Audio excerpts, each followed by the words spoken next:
Well, cheers and welcome to the Barcast, the podcast for bartending, the service industry, and drinking in general. We're trying something a little bit different this week. First off, we want to thank Inferno Hot Sauce Shop for sponsoring this episode, and we'll get to them a little more later on. But we tried to turn the tables a little this week, go in a little different direction, and get a guest that I've wanted on for quite a while.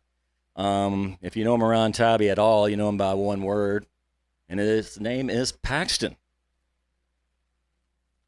Hello, Kelly. Welcome, babe. Thank you so much for the craft services, the Fiji water. It's great. It's the best I can do. How's your trip been? It was good. Coming up the stairs. Yeah. It's a pretty big ordeal for me sometimes, especially in my low state of health currently, which I've been trying to improve a little bit, but thank you for asking. That was a great question. Right on. Well, we both went on kind of a creative tear last week, had some things to do, things to get done. You know, bikes had to be fixed. You had some ideas in your head. You wanted some shorts to do and all that. So trying to become an influencer. Yeah, we missed last week, and we apologize for that, but we're back this week, and we're going to try and go down the rabbit hole a little bit with P. And see what's on his mind and see what maybe it is a little bit to be like you. Oh, man. All right. Well, so you and I have known each other personally for about 8 years. Give or take. Yeah. And we've done some trips together, done some things and all that. Lots of traveling together, yeah. But I'd say maybe overall probably around 10 years. Same social circle, but didn't really know each other. Knew of. I seen you around. Yeah. And I definitely knew more of you because working at Huc A Poos, right, than me. But probably my first time really remember seeing you was you were like, did you see me, man? Like, well, it wasn't like I got to go stalk this guy or anything like that. No, but I mean, like, you can be around people a lot, but then finally you're like, oh, okay. Yeah. And I knew you were a musician, and this was back when Poos, the stage was in the corner. The indoor stage wasn't built yet. Yeah. And all those. We call it a stage. It's 4 inches tall, but still. Yeah, I mean, you come in the side door right there and almost knock the trombone player over. It was so tight in there. But this particular night, you were saying goodbye to a friend. And you were playing acoustic guitar, and you were playing the song "America" by Simon and Garfunkel. And it was very poignant to me because it's one of my favorite songs by that band. It means a lot to me, even before that moment with you. And as we've gone down the road, and I've always wanted to ask you this, did you learn the song for that moment? Have you played it since, and why did you want that song for that moment? So my life is a series of random coincidences. So it was a going away party for my ex-girlfriend. Okay. My now ex, well, a long time. That was like a very long time. Yeah, it was a minute. And I lived on 17th Street down here on Tybee, and she literally moved into the apartment behind me, and my roommate Grayson was like, "Hey, a hot doctor just moved in." Yeah. She was a chiropractor, so I don't know if that qualifies, but whatever. Yeah. So we met, started dating, whatever. So she was a chiropractor. So she was working at a place in Savannah where they did what they call cracking necks and cashing checks. Yeah. Insurance jobs. Get them in, get them out, injury or car accidents, whatever. Mm-hmm.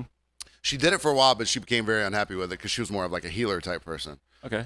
But when she had contracted with that company, she had a no-compete clause for like 100 miles or something. She was from Florida. So she was like, I can't do this anymore. I got to go back to Florida. She had to move further enough away. Far enough away not to compete. Okay. And the question was posed whether I would go, and I was like, man, I don't have an identity anywhere else. I got a good job. I like what I got, whatever. But, sad occasion, I didn't want her to go, but whatever. Yeah. But maybe like a month before she had to leave, I was just watching Almost Famous. Wonderful movie. And Wonderful movie. and whenever she was not in my mind an iota when I wanted to learn the song. Okay. What really transcended to me was whenever the sister gave the younger brother. If you haven't seen Almost Famous, you must. Yeah. She goes, "One day you'll be cool. Listen to this record when you're lonely," or some shit like that. And it was America by Simon and Garfunkel, which I'd never heard. Really? Not until that point. Interesting. Just like I'd never really loved the song Tangerine until Almost Famous. Okay. And now it's my favorite Zeppelin song.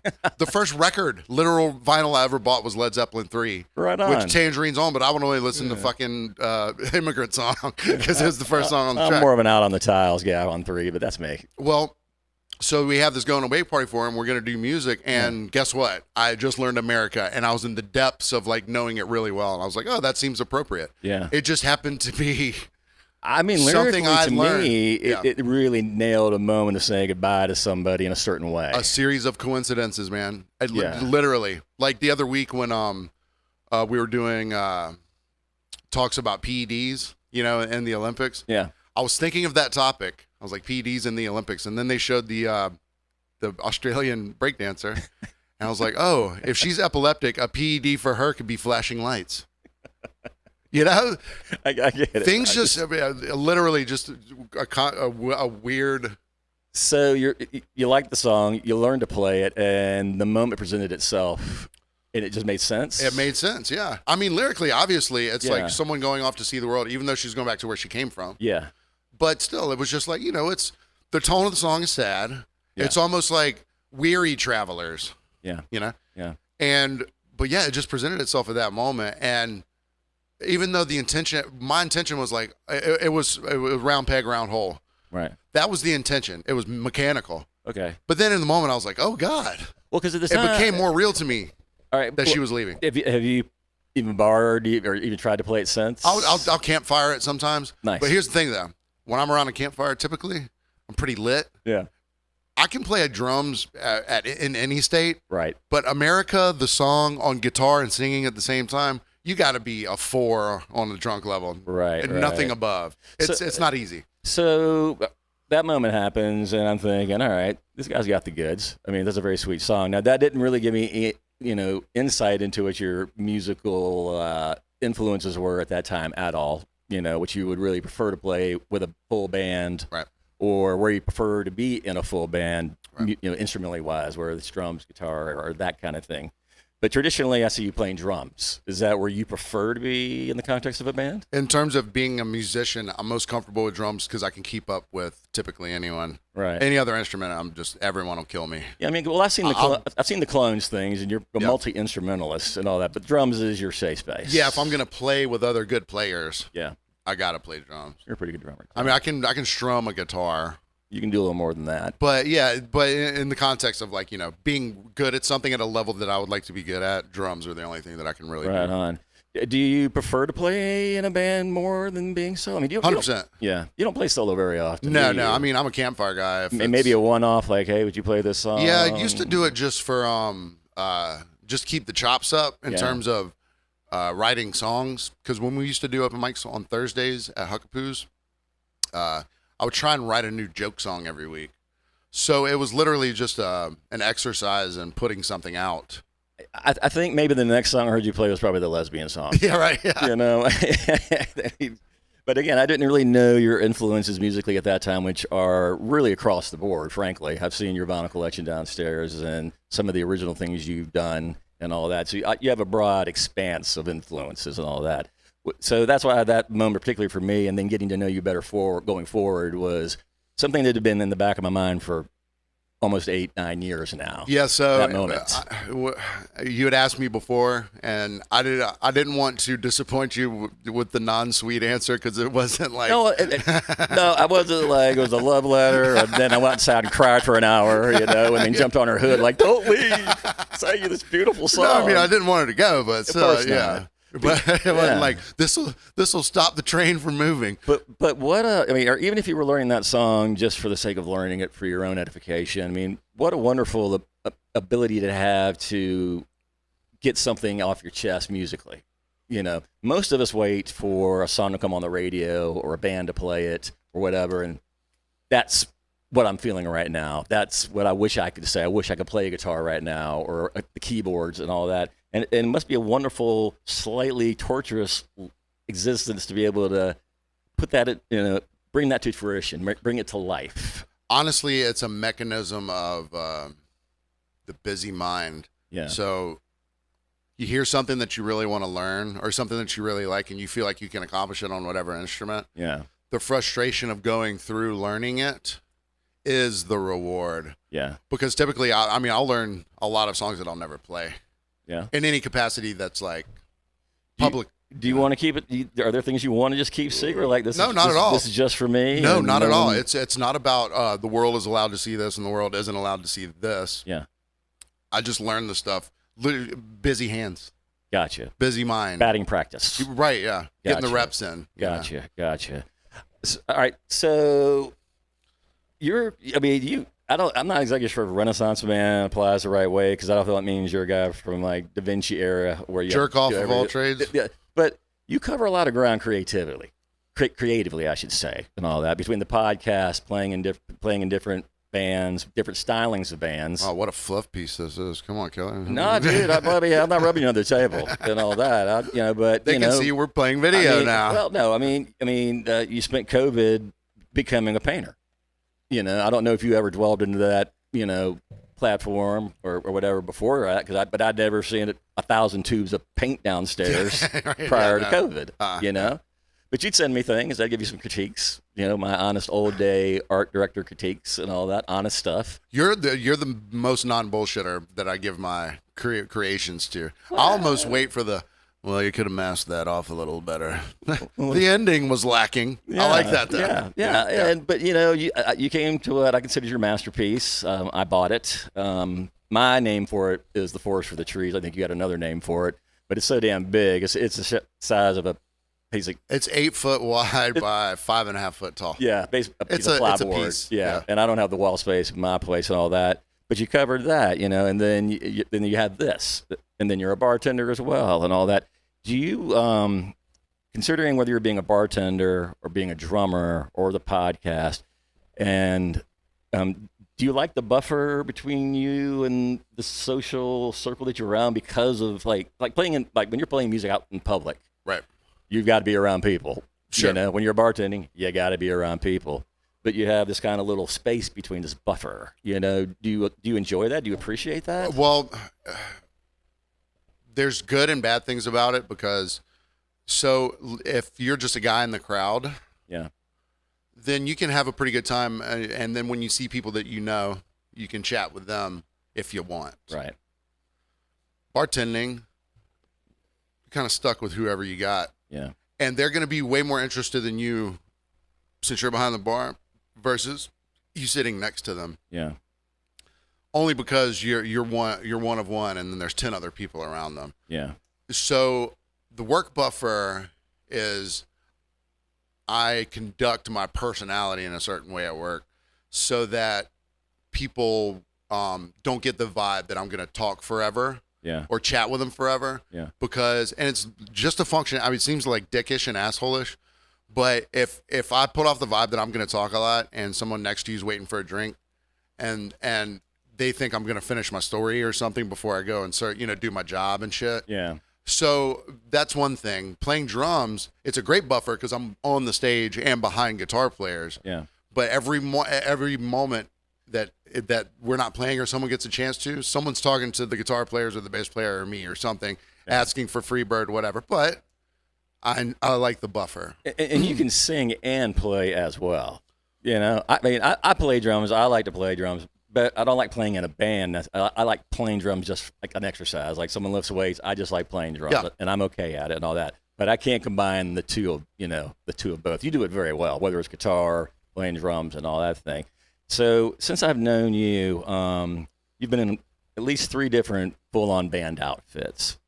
They were like bands that we wrote songs. Yeah. And stylistically, pretty different, I think. Between, and if I can say, the Trainwrecks, the Algorithms, and Codamundi, and all that. Was there one of the 3 that you prefer musically? Not real. I mean, And this isn't a slight towards anybody in those bands. Just like, was there one? well, I preferred Code of Money because I wrote most of the songs. Okay. And that was like my baby project, and I got to hear sort of what was in my mind come out on stage, and it was like, okay, I'm responsible for this. Okay. I care about this. Right.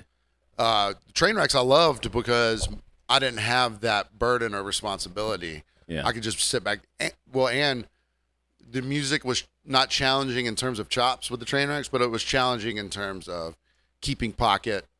Yeah. Being a professional, paying attention, because the lead singer Jason Bible, you know, he's a whirling dervish up there. Like he's sending cues that he doesn't mean sometimes. Yeah. You know, whatever. Yeah.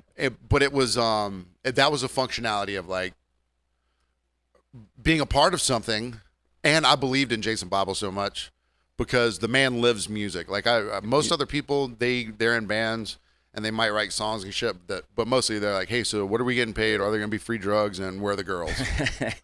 You know, like every person, a teenage person, ever want to be a band's dream. Yeah. Jason Bible would sit there and play by himself with no one listening for 2 hours, and he's got the look, the swagger. I mean, I think he's got self-induced rickets. I don't think he's ever ridden a horse, but he's got he's got them. The bandolier, the harmonicas, and all. I mean, it's just the real deal and all that. So, I mean, and then the algorithms, like that was another thing of like,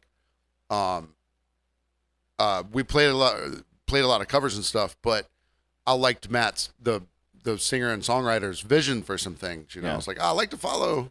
Yeah. You know, I like to contribute ideas, you know, to certain things, but like, I've just never been. I can either do other people's stuff that's their original that I learn with them, or I can do my own stuff that I write, or very well-known like cover songs. Okay, I got you. All right, so when you first started wanting to play music, or what was the first one? Was it a guitar? Was that the first go at trying to play an instrument? Well, I got a guitar when I was 13 or 14, but did you buy it on your own, or was it a gift? No, I got it for Christmas. Nice. But I'd been playing fly swatters and pillows, so I would put pillows on my bed, and I had 2 fly swatters, and I would play along to the first Boston album and the Black Album by Metallica. That's ambitious. You know? Yeah. But since I didn't have a drum kit, I thought that you hit the kick drum with your heel. Yeah. So when I'm miming, you know, I'm just slamming my heel down, whatever. Yeah. But I wanted to be a drummer, but, you know, most parents. It's a loud instrument to learn. So they were like, we got him an acoustic guitar for Christmas. And I was like, all right, that's fine. I probably didn't play it for like 2 or 3 years. Yeah. It's just, the strings were hard. I didn't get it. Yeah. My mom had a Spanish guitar, like the plastic string. Okay, yeah. Plastic. Nylon, yeah. I've got 2 of them now because those work better. And it was sitting around for a while, but I was a kid, you know, and it's like, well, as soon as we do this, he'll lose interest in it and blah, blah, blah. But I tried to take guitar lessons. The guy came to the house, and it wasn't like I was ready to learn Eruption by Van Halen, but Mary Had a Little Lamb just was not getting it done, okay? No one wants to start with Twinkle, Twinkle, Little Star. Yeah, but that's exactly where I was. And look, I know guitar teachers are probably like, all right, I'm not teaching them Smoke on the Water. That's fine. Don't teach Smoke on the Water. Yeah. You can teach, I mean, literally, you could teach a Beatles song if you wanted to. Yeah, and if I had tried to do it as an adult, it would probably be more like, I don't want to know the tablature or whatever. I don't want to just give me the basic version of, you know, one song, even if it's not the one you want to hear by a band playing. Yeah, there's a name for it. It's called like the fake sheet or something like that. It's literally just the most important melodic lines and chords and stuff. Yeah. And fake books or whatever. Yeah, I mean, and the first one I wanted really was, you know, a Bob Seger song, and I just like, I want to play Night Moves, but just a very basic version of it. You know, if you heard it down the street through an open window, like, that sounds like Night Moves, you know, that kind of thing. So I lost interest pretty quick, but drums was always on my mind, and I didn't start entirely different from you. We had these a lot of Tupperware, there you go, chopsticks, because we had just moved from Taiwan. But again, learning drums is loud, and even in the most enclosed space on an empty block, you can hear it down the road. Yeah. But I had my Walkman at the time, and I learned the basic 4 like beats. the little yellow fuzzy. Yeah, the little poopies on the head. Yeah, baby. Had the big old thing on the hip. Yep. And I put in Cars' Greatest Hits, learned how to do a basic 4 beats. Cars is good. Cars is good to learn on drums. Just a basic 4 beat, I guess, as a starter, and then reach out and, Ba-ding. you know. And it went down the hill from there. And my first kit was a garage sale. One tom was red, floor tom was blue, Yeah. bass drum Classic was first kit. yeah. But I enjoyed learning how to play and being surprised each time I do. So when you decided to move to the guitar, did you learn it on your own, or did you have? I learned it on my own. Yeah, I never sought lessons. I would just the first song I really learned to play on guitar was "Sweet Dreams," the Marilyn Manson version. Just because that was on the radio at the time, it was like bam, bam, bam, bam. It was sick though. Yeah, I mean, it's a sick version. Yeah. But I know guitar didn't become an instrument for me until like 15 years ago. Wow. I got my first drum kit when I was 22, I guess. And when I first got it, I already knew how to play because I've been playing fly swatters and pillows all that time. So I picked it up pretty quick. Yeah. So then I needed to learn guitar so that I could write. Can you read music? No, not at all. So I had to learn to play guitar so I could be my own band. Okay. But I mean, like on Tybee, whenever I did get the guitar, we were over in Chimney Creek over there in that neighborhood, and I had like 4 friends in that neighborhood. None of them were musicians. My parents weren't, or my stepdad and my mother. Yeah. They might listen to some country music sometimes, but like it wasn't a musical house. Yeah. So I was building forts, and like the only thing I could really play was the fly swatters and drums. And I would just lock my door, turn the lights off, and I had the big gnarly radio. All right, so you more or less learn by ear. Yeah, for sure. That kind of thing. And no, I mean, I'll look on guitar, like I can't figure out everything by ear. Okay. So I'll look it up. Ultimate guitar. If somebody showed you, you kind of sure. get it just pretty quick now. Right on. All right. And you do dabble in piano a little bit. Just functionally. Just functionally. You use that little keyboard over there more. I'm not going. I'm more like bing bong bong ding dun dun dun dun. You're not playing Yellow Brick Road or anything like that. I'm not playing Chopin Nocturne or anything like that. But then you also have this electric component side to you. I want to not EDM. There's too many subgenres. Well, is it a little bug bite? The first like group I was ever in wasn't a band. Okay. My old roommate and I, when I lived down in Brunswick, St. Simon's, it was my first apartment ever. I was 19, and I had moved away from Tybee because family issues. All right, so you were on Tybee already, and then moved to St. Simon's. Yeah. Okay. So I was born on the south side of Savannah. Okay. And I went to White Bluff. I grew up like deep south side. Okay. Clark, Lynn Avenue, whatever, Hearst. Needed to know how to take care of yourself. Yeah, it was pretty hood. But the thing was, that neighborhood, there was 900 kids my age in it. There was my best friend had a trampoline, but it was right next to Arlington Apartments, which Arlington Apartments they were like a step above projects. Okay. But we all had a hood pass because we lived next to them. So we all integrated, And there's a fence dividing the two. But we cut a hole in the fence so our friends from Arlington could come over and jump on the trampoline, and we could double bounce them into the springs and shit, Because the kids, first couple times on the trampoline, they don't know what's happening. Yeah. You can go, hey. The double bounce is the best. So we lived over there, and I was living my best life. There was 100 kids, all my age. We were just running rampant, you know, getting in bike wrecks, shitting in chimneys, And wait, is that slang for something, or are you literally climbing on buildings and shooting? I shouldn't have chimney, And we had a park with a tiny little, whatever. Hope nobody cooked on it afterwards. But yeah, so then my mom and dad got divorced when I was like 3, 4, or something like that. Okay. So I don't even remember. The only thing I remember is my dad had a watermelon patch in the backyard. Okay. And the two things I remember from my mother and father being together with me in the house was there's a watermelon patch, and I went and grabbed one before it was ripe and rolled it up to the back door. Yeah. And he was like, son, he knew it was a mistake. He wasn't pissed or anything. Yeah. He was like, listen, it's got to be at least green before you roll the thing up here, right? And then the other thing I remember was I got home from pre-K one day or something like that. There's a fucking owl in the house. It's an owl sitting on the brick part of the fireplace. It was small, little baby, doing its owl head thing. And I was like, Dad, what's that? He goes, that's a herd owl, son. He like loved animals. Yeah. So he fed this owl for like 2 weeks, and it would just sit there like it didn't try and fly around, but Yeah. he had not a syringe, but like an eyedropper, and he would put like beef in it, and it would eat it.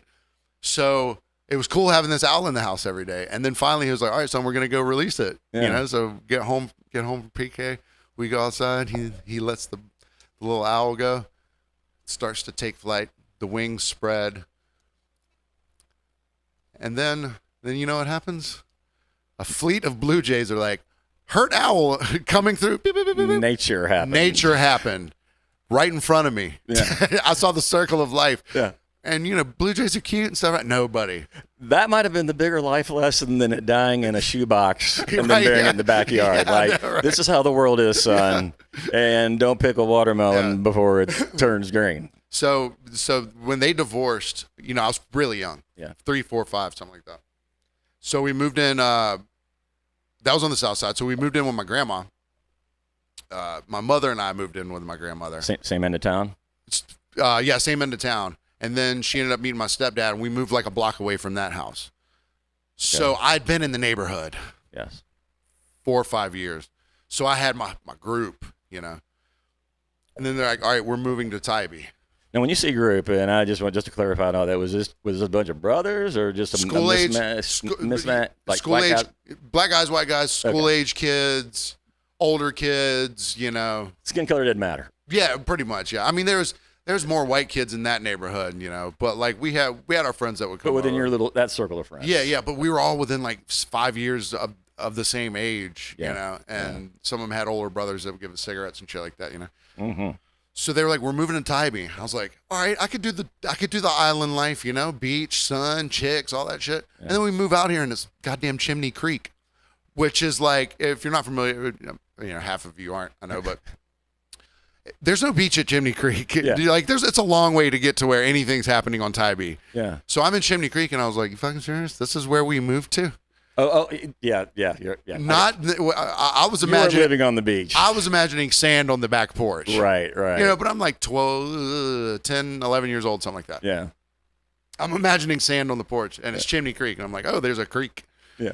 And literally where we lived on Chimney Creek, at the time, probably 4 hours out of the day, it was just a mud flap. Because we're at the end of the creek, so when the tide's out, it's literal mud. Yeah. So you can't even fish or swim or cast net or anything like that. And even being an ambitious kid back then on a BMX bike, that's a long little haul down that stretch of 80. Yeah. To even get to Huc A Poos and then get down Byers. But I had to get to the arcade, which was where the Wave Shop is now on 16th Street. That's a hike. Because in the arcade they had Mortal Kombat 2 and a cigarette machine. Oh. And the old guy didn't give it. Listen to me. Who puts a cigarette machine in an arcade? Well, at that time, and I'm trying to think of the decade. This would be like 90-ish. I mean, that wasn't that taboo at that point. Yeah, there's a strip club right next to it. Yeah, that was like Kitten's Corner. Kitten's Corner. Yeah, that was a little before my time here. And there was a rumor that one of our friends' moms worked there, and they called her Scar or something like that. But I heard the Carbo House was a whorehouse for a decade. Oh there's all sorts of fun stories about Tybee and all that. All right, but you're living the furthest. I mean, we're not on away from the beach. Yeah, but I did have a few friends in there. Yeah. That we just did. There's a couple cuts down here, so we had like 5 forts built around the place where we would go smoke weed and shit. Cigarettes. And you smoked weed at one time? Yeah, I used to smoke pot back in the day, from when I was like 15 to like 24. How about that? I can't really. Now I know you so well. I'm having a panic attack just thinking about it now. But yeah, so when we got to Chimney Creek, like that was about the time where music was important to me. Yeah. But I wasn't like in an enclave of musicians. Like there's nobody else around me that played anything. Yeah. So music didn't become a part of like my professional life. Oh, so sorry to continue the story. So I lived there, and then I started having some family issues. Yeah. So in 96 or 97, I was a freshman in high school, halfway through a semester at BC. Can you imagine me? You are not one of the 400, sir. No, at Benedictine Military High School? No. I did okay there, but it's just obviously wasn't my vibe, and it was carrying over into my home life. So I moved down to Brunswick with my dad. Okay. He was living down there. All right. And So I'd been in Brunswick, and then I got my first apartment when I was 19, and it was a loft above a bar that I worked at. The Brunswick was like 15, 16? Yeah, I was freshman, so I was like 15 or 16 years old when I got to Brunswick. Okay. So then 19, I got my first apartment with my buddy, and the bar was called O. Henry's, and it had two loft apartments above it that were connected. So I moved into one side, and my buddy moved into the other. Yeah. It was $200 a month. Oh God, that sounds amazing. $200 a month, everything included except satellite. And they took it out of my check because I cooked in the kitchen down there. Yeah. And there was a back way from the bar up into my house. Yeah. And if people wanted to partake, purchase anything. All right, we're moving down there. Smelly sacks of shrubbery. Yeah. Okay. So that was our supplemental income, whatever. Mm-hmm. So my buddy, his name was Charlie. And my long history of brown roommates. I swear to God, I've had more brown roommates than I have had white. So he and I, he would always like rap and shit, Yeah. I was like, I'm not gonna do that, I don't think. But I bought a drum machine. So I started making beats, and we became the 912. And we had enough cachet around there. We're the biggest club. It was called Club Deep. Club Deep. Yeah, we would play once a month there. And it would be like, I would do like garbage, like jungle, EDM beats. Yeah. Sometimes hip-hop-ish, and he would rap over it. Was that like the basic idea of that club in general, or was it like country night one night? No. It was a discotheque. It was a dance club. Okay.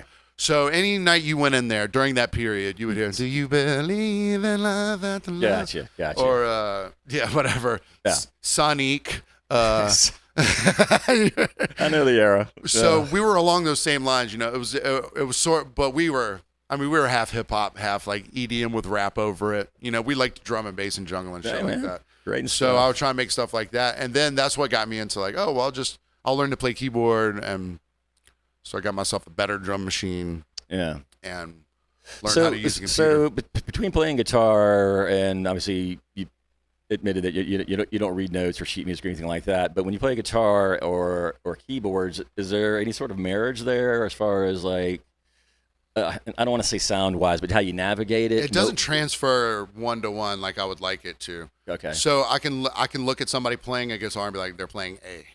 Okay. If I look at a keyboard, I still have to go chopsticks and forks. You know what that means? Yes. Yeah, the chopsticks, the C is right before the two chopsticks, and the F is right before the three. I mean, I've got a guitar. I can approximate playing a guitar, but I can't play guitar and all that. And it's keyed in one. And when I play anybody else's guitar and I try to play my little notes that I know, it doesn't sound remotely like it. But you understand the difference between all these. You're in Kelly tuning, yeah. Exactly right. And it works for me.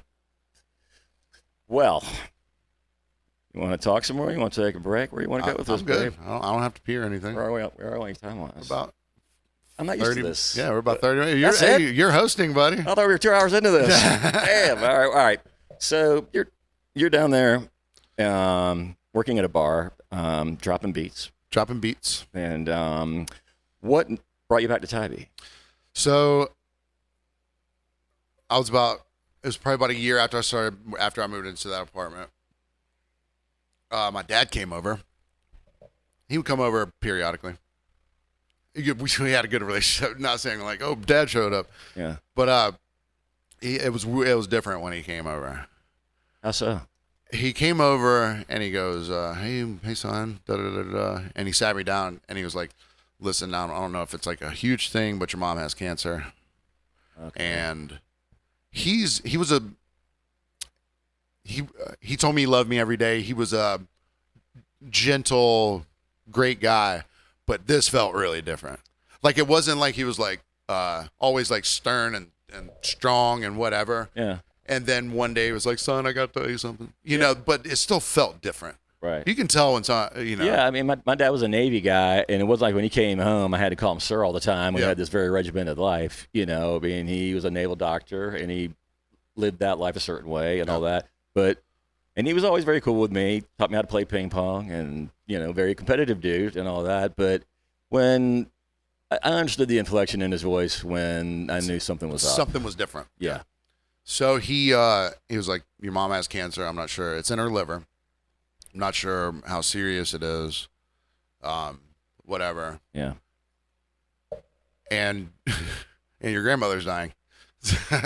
All right. Okay. Double All right. whammy. Yeah. All right. Jesus. So she passed my grandma passed a couple days later. So then, so I've called my mom. I've talked to her. I was like, hey, I'll be up there soon. Yeah. Back up to Savannah soon to see you. You know. So I go to the funeral of my grandma, and they're like, hey, your mom's gonna have to go ahead and go into surgery. I was like, okay, well, I thought we had some time, whatever. Yeah. So I come back up here to Savannah. She goes into surgery, and whatever was on her liver, they've got it, I guess, whatever. Okay. So she comes out, and I gave up the apartment. I was like, I wasn't attached to anything really hard at that point. So I stayed here for about a month, and then fucking she comes in from the doctor one day, and she was like, so they did get it off of my liver, but now it's on my stomach and my lungs and whatever. Yeah. So she's looking for a doctor that did full cavity. Now this is 90, 99, 2000, something like that. Yeah. She's looking for a doctor that does full cavity chemo. There was one guy in Dallas, and he's booked up forever. Yeah. Now, not being blissfully ignorant, but I just don't know shit. I didn't know shit then. Yeah. So I was like, okay, well, she wasn't in remission or anything like that, but she was doing okay. So I was traveling back and forth. And I came back one day, and they were like, we're taking her in for tests, whatever. They took her in. Something happens in the hospital. She's there. She comes out of it, whatever happened. And then they go, all right, we're going to take her to hospice now. Oh. And I thought hospice was like a halfway house to get you back. Yeah, I did too. I thought it was going the other way. Yeah, I did too for a long time. And I had a nurse for a mom and a doctor for a dad. And I always thought, oh, it's just a little more intensive care-ish environment. I thought it was the bridge between the hospital and coming home. Yeah, I did too. Really, naively. It's going the other home, whatever you may believe in. Yeah. So, and she was in the hospice for she was in hospice maybe 3 weeks before she passed. Yeah. Well, it's and not to dilute it at all, but it's almost a blessing if it does go that quickly. Yeah, for sure. And the only thing I can approximate it by is I have a considerably younger brother and sister. My dad had Jonathan in Savannah with my stepmom Pam when he was 60. And when he passed away, he was 74. And I have a lot of great memories of my dad. Being married to him was something completely different. Because he went through a few wives and all that. And I've always adored all my stepmoms and what they brought to the table in my life, and been very fortunate. But my brother and sister Jonathan and Savannah were born, and he was 60, and he got diagnosed when he was 70. You thought he had a toothache. That's how it started. Damn. Just a toothache. And he fought it hard. He fought it for 4 years. I know, for everybody in the family, my older sister, myself, and Jonathan and Savannah and all that, but I think he wanted to give them for at least 4 more years something to remember him besides just being this thing around the house. They went to Disney World. And I'm not mad that he did more with them in 4 years than he probably ever did to me. My dad and I started getting down hard when I turned 21. That's when he was ready for me to be his son the way he wanted. The idea. Grab a beer, mow the lawn, buddy. We're going to Vegas, all that stuff. But he fought it hard for 4 years. And man, I'm not like crazy spiritual or religious or anything like that. Yeah. But I've had a few people in my life, in my orbit, that fought and that gave up, and they both work. I knew my mom gave up. Yeah. She was in so much pain. She was just like, she checked out. I think that exacerbated, that made it go quicker. Yeah. And that's what she wanted, I think. And then, like you said, your dad's like, man, I think he wanted to give them some more memories, and also he can fight it out, man. I think that's real. He lived to be a physician. He loved being in the hospital. He was a teaching physician. He made a very good living and all that, but he was a teaching physician. He ran residency programs for gynecological oncology, that kind of stuff, and he'd be in the OR with him, and he'd be the one to teach you how to do procedures. He loved being in the hospital, and that kept him going. Literally almost weeks before it just took him. And like you brought up earlier, he didn't give up, but it just got to a point of all these things he was putting himself through to stay alive. Enough was enough. Yeah.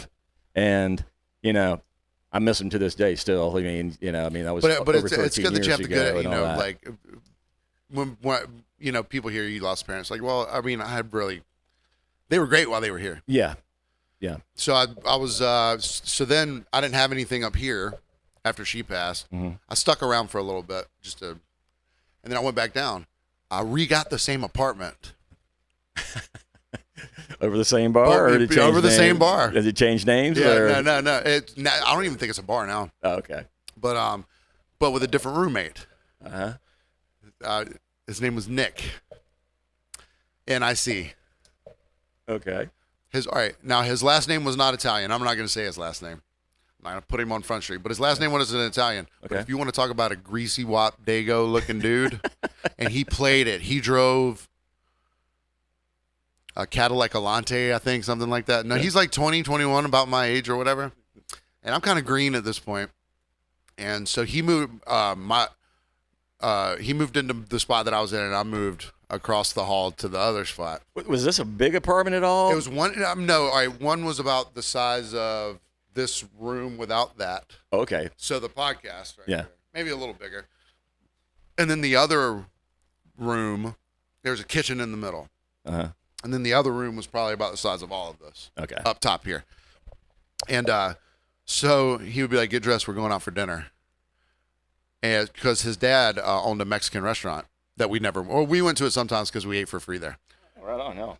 But he had a good scam where he had a scam.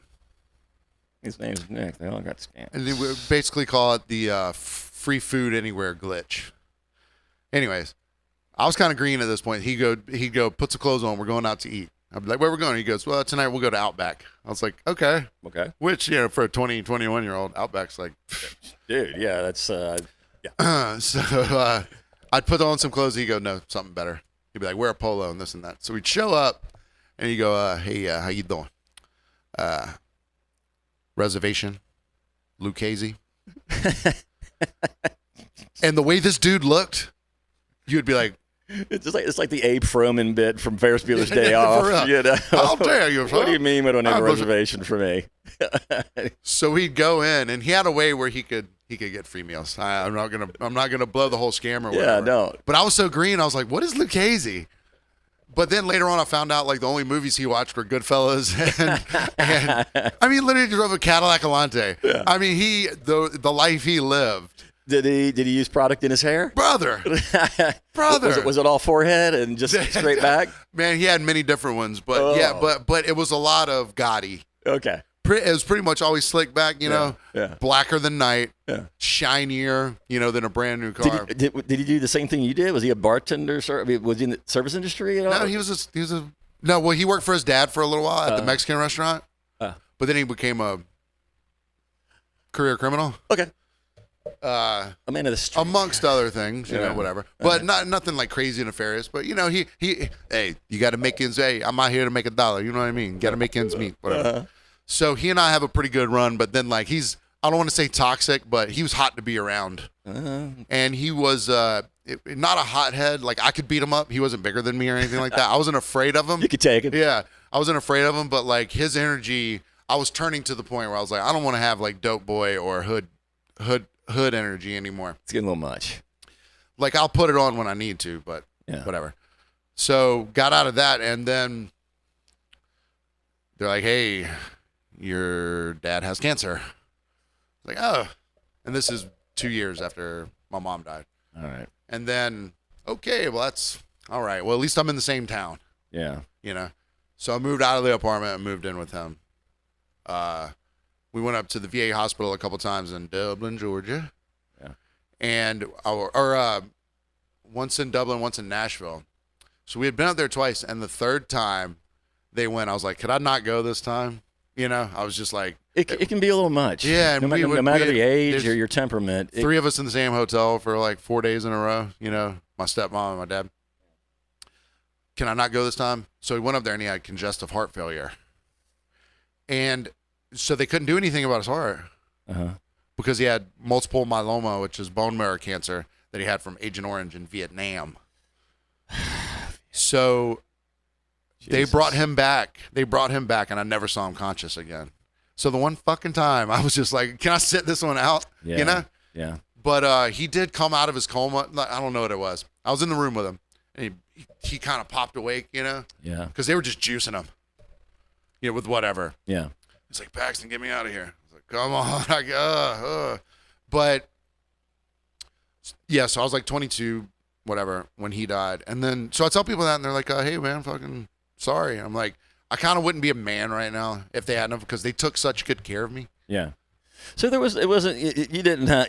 weren't at war with your parents or anything like that. Me and my stepdad had issues, you know. I mean, step parents can go a certain way. But now I love him more than ever. And that's great. You know, I mean, I've had the luxury, at least, I was very accommodating. I remember when my dad told me my folks were splitting up. He was moving up to our lake house, this little single wide trailer that we had. A buddy of mine that was going to look at Auburn to go to school out there.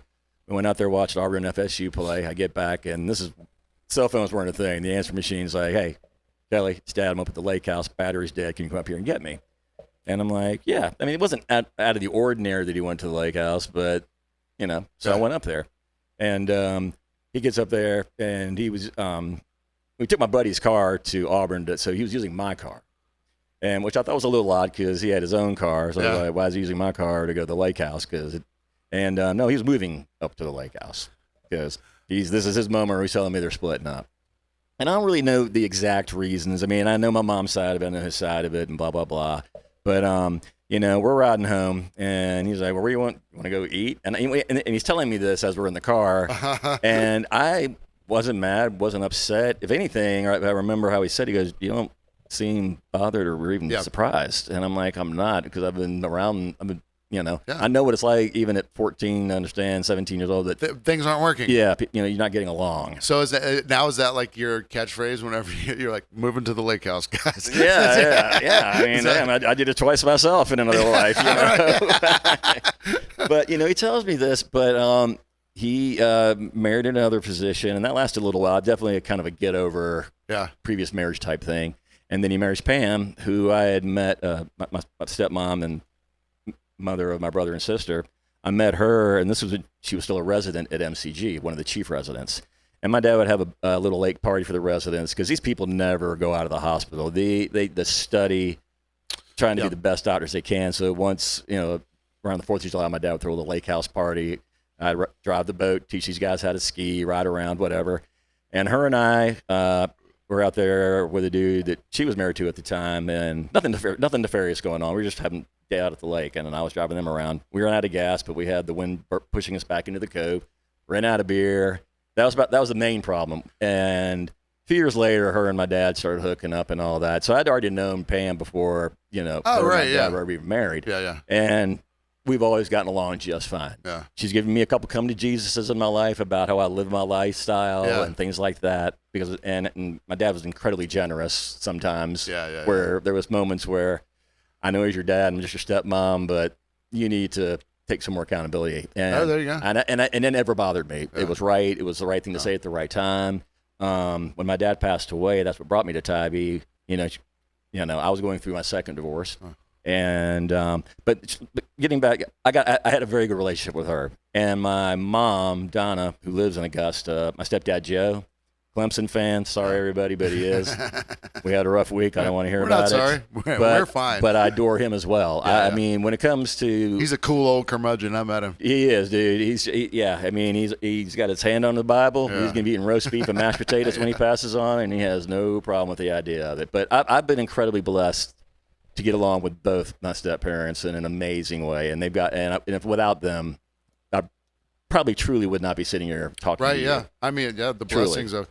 He doesn't seem like a guy that would put hot sauce on his food, though. Like he might be a little too old. No. But I tell you, if you wanted to, we got Inferno Hot Sauce Emporium. Yes, sir. That's right. We're across from Huc A Poos. Huc A Poos. You can stumble down the stairs and go right down to it and all that. And you don't have. I mean, if you've got a vendetta and you want to put somebody through some pain, they got that.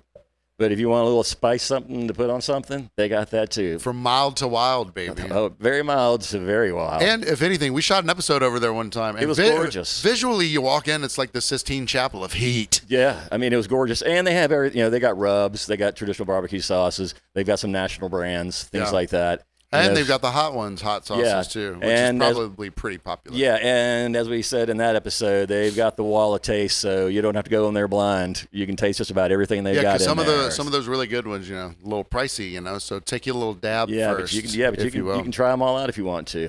And they've been on Tybee a while, just like we have. I've probably been down here like 14, 15 years. Did you think I was a dickhead when you first met me?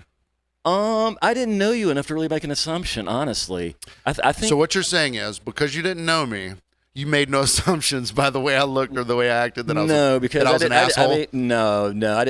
I learned that later through other people. Well, I mean, really, the first time, and I'd say sort of hanging out, was when you were still living across from Poos at the time. And how many places have you lived on Tybee?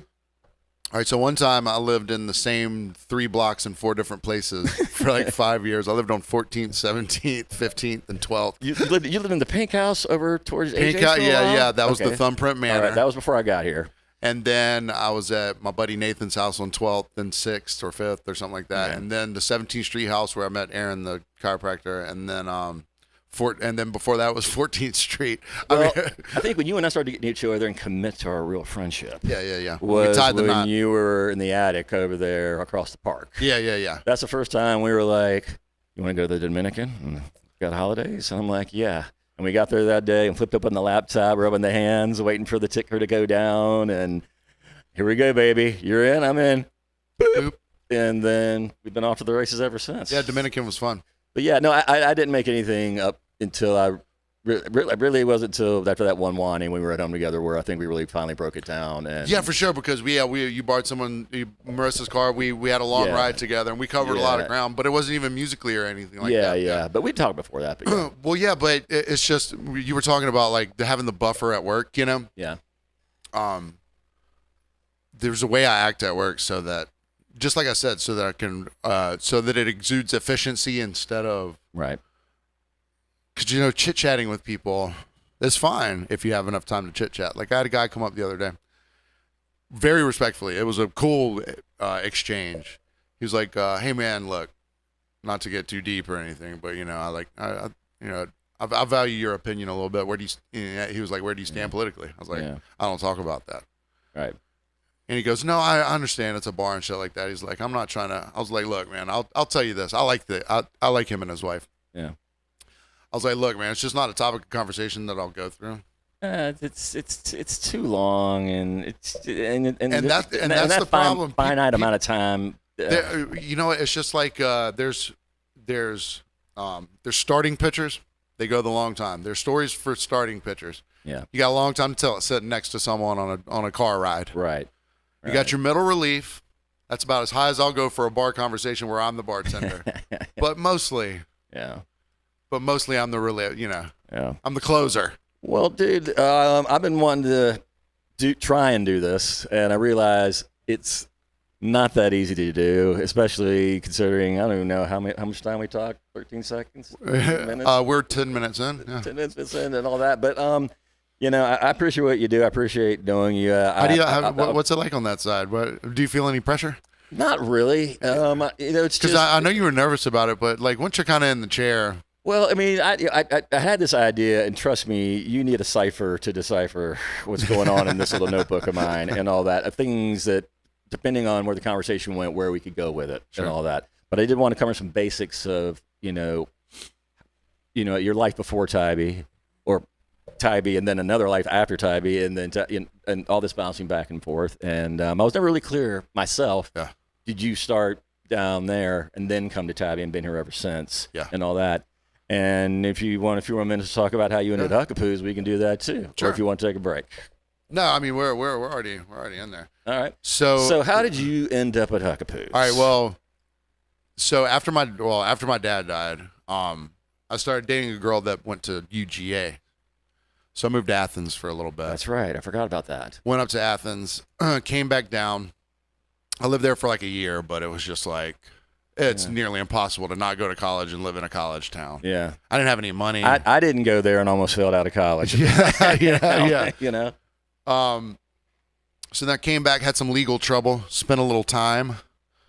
Right before I went in, the original Huc A Poos burned down. So, okay, so you remember the old original Huc A Poos? Yeah. Okay. I used to go there. It was like it was because my buddy James Lucas worked there. He was a cook, and he goes, "Man, there's this place Huc A Poos. It's just you've never seen anything like it, especially the first poos. The inside bar was probably like less about the size of this podcast room. I've seen a couple of pictures of it, and then a giant deck just like we have now, but it was completely situated differently. He was like, "You're just this place," and I went in there and I met Shep and Bearded Brian and all these guys, and it was like, this place is like, it was such a mix of like hot young girls and like musicians and stuff, and then still old kind of is. Maybe you see it differently because you've been there for a minute. And then old fuckery, Tybee fuckery, like just drunks, but they all had some sort of redeeming value. So one day I was heading to my job, my day job, and I'm going by and I see ambulams and fire trucks and all that shit out there, and it had burned down the night before and was still burning down. As I was going to work, I was like, "Oh God!" Yeah. So time goes on. I violate my probation. I do some hard time. Did me some hard time, and I came back out, and they were rebuilt. So I was like, maybe now's the time. And I knew everyone that worked there, even at that point. I was like, can you guys get me in, like, just in the kitchen or something? So I started working in the kitchen on Tuesday mornings. And Eric and Heather have always been the owners. Heather started showing up. Heather and Eric were together when I first started working there, which was 2008, 2009, something like that, I think. They weren't married yet, but they were together. Okay. But then like a year or two later, they got married, and all right. And she started being like, "Hey, it's a business, bro. Let's run it like one." And it's still kind of that dynamic. Let's put our future kids through college. Yeah. Because it was just freewheeling, which was cool. But I started in the kitchen, and the only shit they had was Tuesday mornings. Okay. So I'm back there, and I'm just jaw jacking with Eric. I'm like, it's still running. Okay. Right.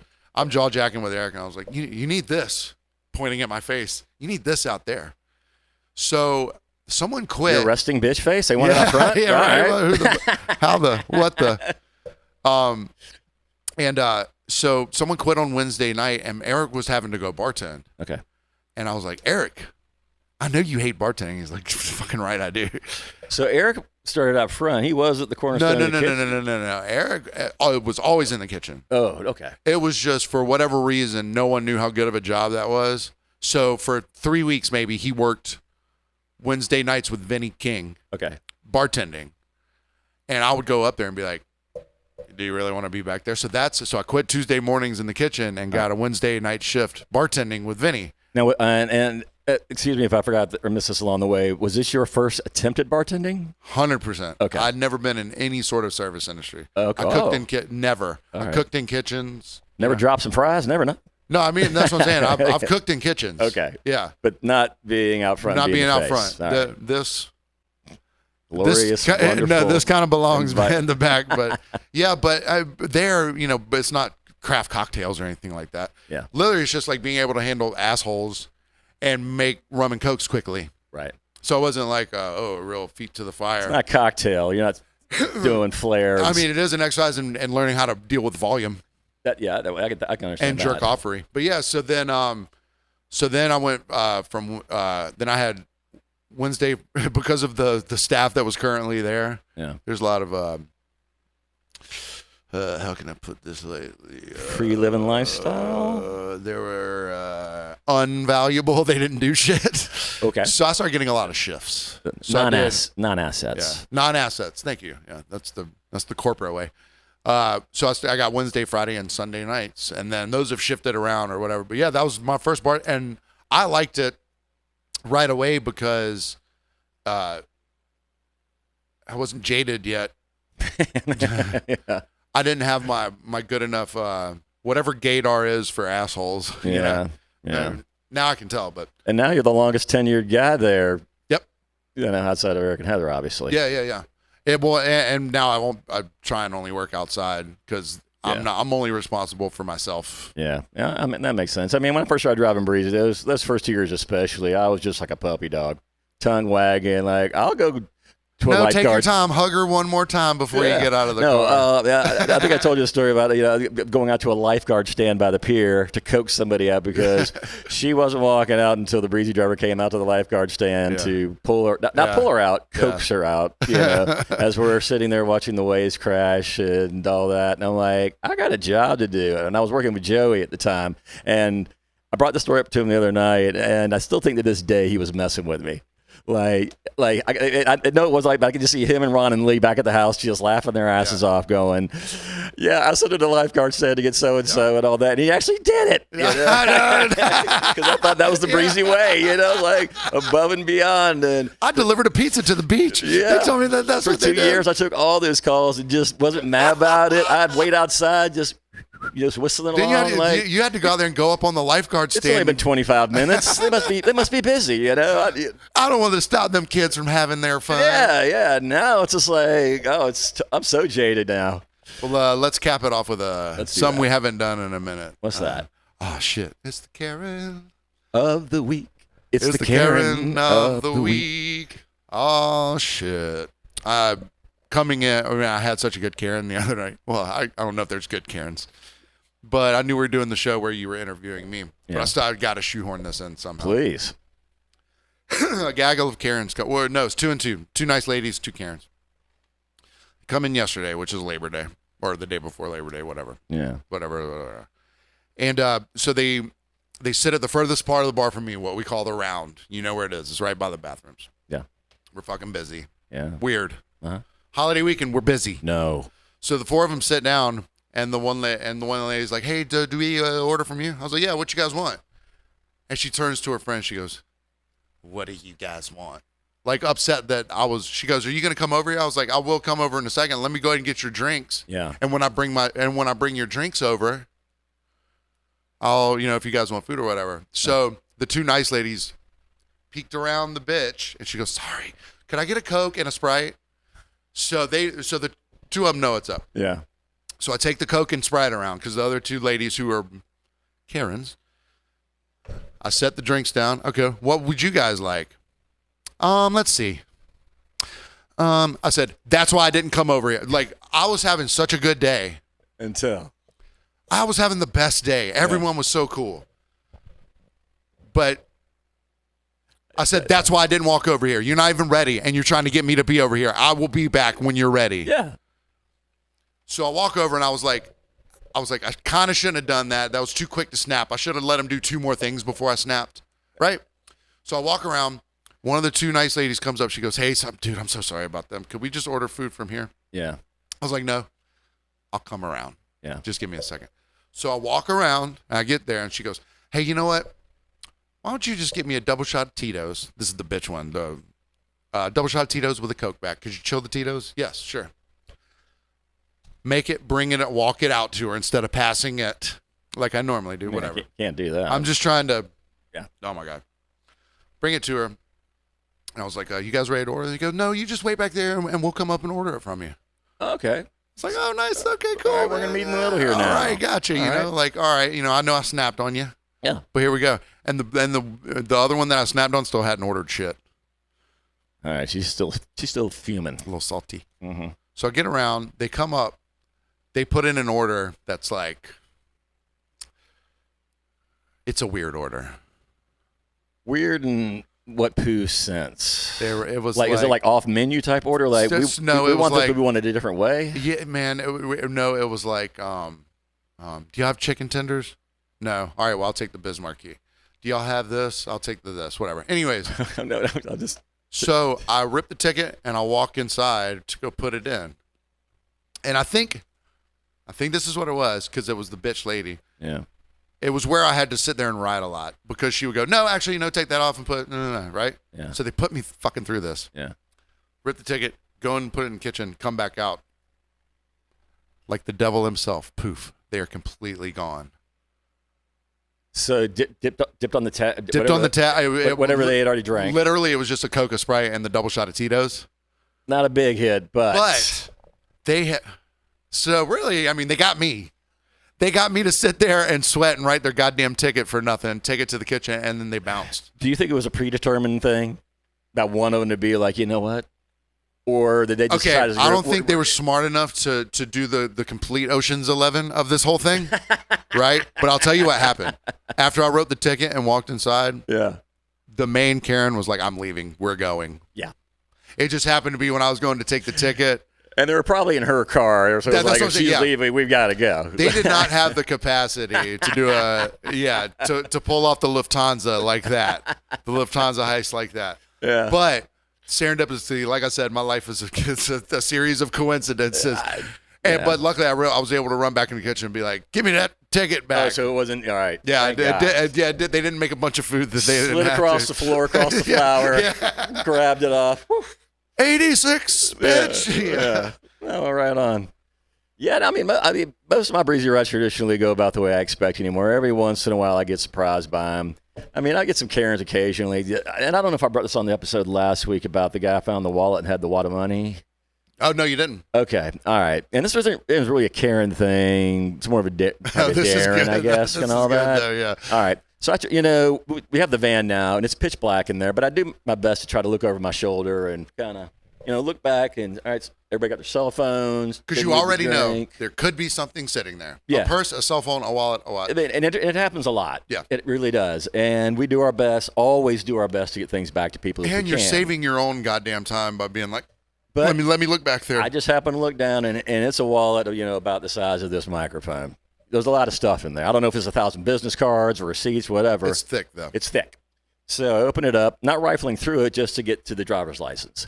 And there was a couple guys, a squad of 4 dudes that we had picked up, coincidentally, like 2 or 3 times that night. No real problems with them as a group. They tipped fine for their rides and this and that, and they were staying over by the police station. I won't say where. But I recognized the dude on the license, and I knew I just dropped him off. So I go to the house, knock on the door, and light comes on, and it's a guy that actually lost the wallet. And he's already on the phone canceling credit cards or doing whatever and all that. And then he sees me. His eyes were like saucer plates, like when I'm holding the wallet in his hand. He's like, holy crap. And he goes, hey, operator, cancel. Cancel the cancellation. Found the wallet. And I just handed it back to him. I'm going to be on my merry way. He goes, dude, you just saved my life. And da-da. He goes, man, I'm not going to say how much money, but it was a lot of money in there. It wasn't business cards. Yeah, it was not business cards. A lot of cash. A lot of cash. So he's about to pull out a hundo to give it to me for, I guess doing the right thing. What everybody should do. It's what you should do, but I think it's appropriate too. But that was not why I returned it to him. Of course not. At all. I mean, I could have emptied it, thrown it on the street, and been like, never saw it, buddy, and all that. But I said, hey, man, that's not a $10 bill. That's a hundo. You sure? Yeah.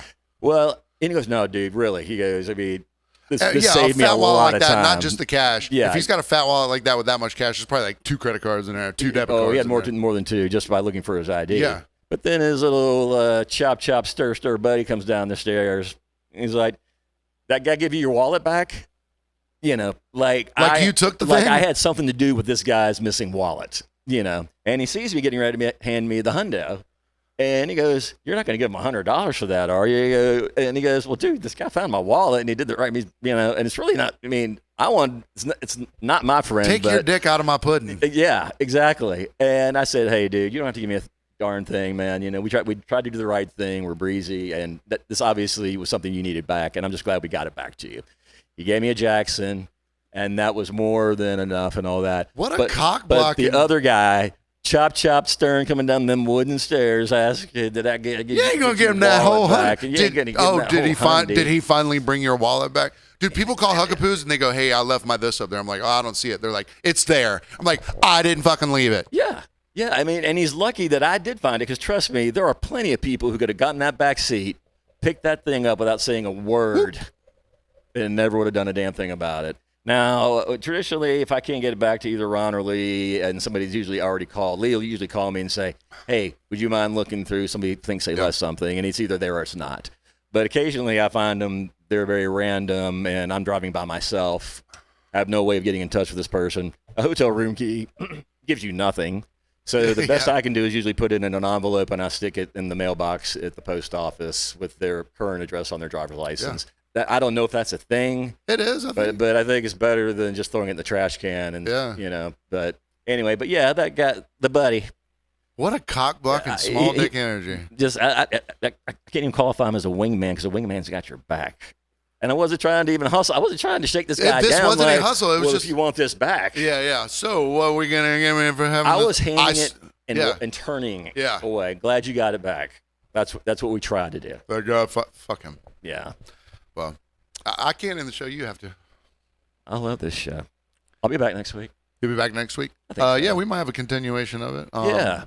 Got maybe some good guests lined up. Sorry about last week again. I was in a little creative mood, and it just happened to not be when it was time to do the podcast. And to be frank, I wasn't in the best mood. It had nothing to do with you last week either. So this probably was not.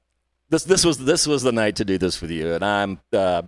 It's a different spot being over here. I'm not gonna lie. It ain't easy being cheesy, baby. You got more. Well, but later. Yeah, we'll continue that on, and maybe next week we'll also do a Patreon of all the tasty stuff. We haven't done a Patreon in a while. All right, follow us on Instagram. Follow us on subscribe to our YouTube channel. Yeah, we're on Patreon, patreon.com/FromOnTheBarcast. If you want to give us money, it helps pay for the internet and stuff. Yeah. And in the words of old Walt Whitman, be curious, not judgmental, people. Words to live by. Good night. The tree that grows to heaven must have roots that go to hell.